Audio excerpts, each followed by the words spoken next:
This is Chapter 12, Discussion Number 2, The Sepoy Mutiny. The British East India Company was a government-funded corporation which was given exclusive rights of trade with the British colony of India. Remember back in Chapter 2 and 3 when everyone was trying to get to the Far East and get all the cool stuff and to get rich as we were coming out of the Middle Ages and into what we can kind of call the modern period. India is still a highly sought after trade partner. Lots of things to bring back to Europe. Lots of money to be made. Now, the British East India Company was not just a corporation in the way that we think of corporations today. It had its own shipping. And of course, we had to make sure that shipping didn't get hijacked, so the shipping had cannon on its ships. The British East India Company acted practically as a separate government over much of India. They made their own foreign policy, they had their own military. Imagine Walmart with machine guns and tanks to make sure that its stuff got to the stores on time.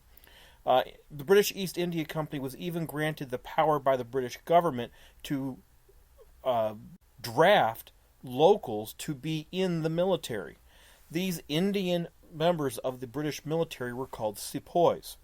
Now, the sepoys were, for the most part, glad to be part of this essentially successful business enterprise. However, they did run into some problems in India. See, the two primary religions in India are Islam and Hindu.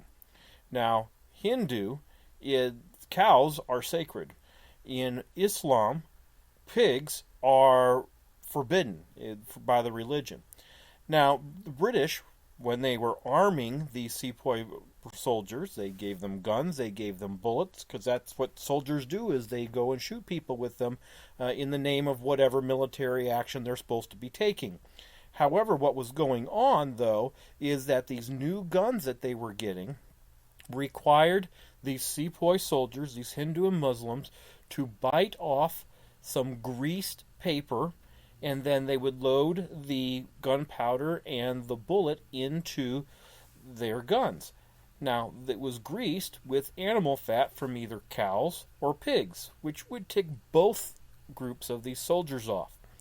And they didn't like the fact that their religion was essentially being discounted and ignored, and essentially they were being forced to do sacrilegious actions.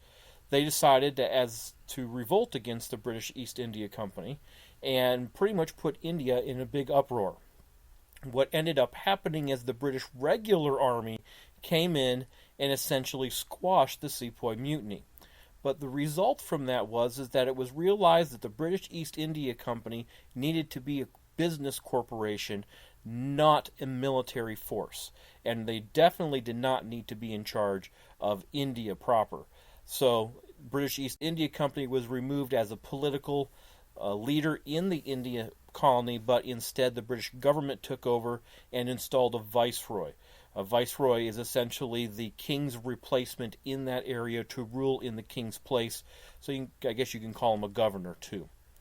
Now, this Sepoy Mutiny, though, however, gathered an idea of Indian nationalism, that they valued their identity. Now, they enjoyed the industrialization and the investment of Britain and other European nations in their country and bringing all sorts of neat and wonderful things with the Industrial Revolution.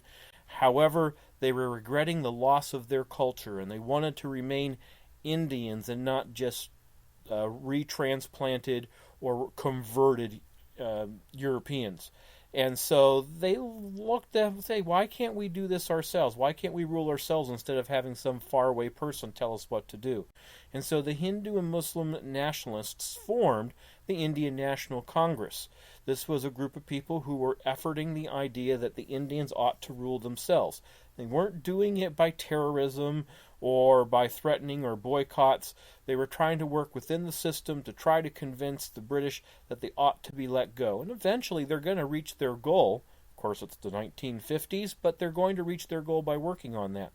However, Hindus and Muslims, while they did have the national identity of being Indians, they do have a very different belief system.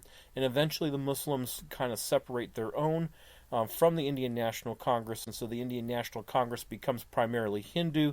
In the Muslim leagues, essentially becomes a separate group. Now, because these two separate groups are going to form, we are then going to see that when India is given its independence, that these two groups are going to want to have their own country. And for a while, they were kind of saying, you guys are going to work together, and then they decided, no, we're not. And so India actually splits up into three pieces. India proper, we know, is what comes from the Indian National Congress, and then they gave two parts to the Muslims. They gave a west side and an east side. Now, the east side became what we know now as Bangladesh, and the west side became Pakistan. And so we're beginning to see the reasons and the movement of nationalism from the British colonies. This concludes discussion number 2, the Sepoy Mutiny, as part of Chapter 12, the New Imperialism.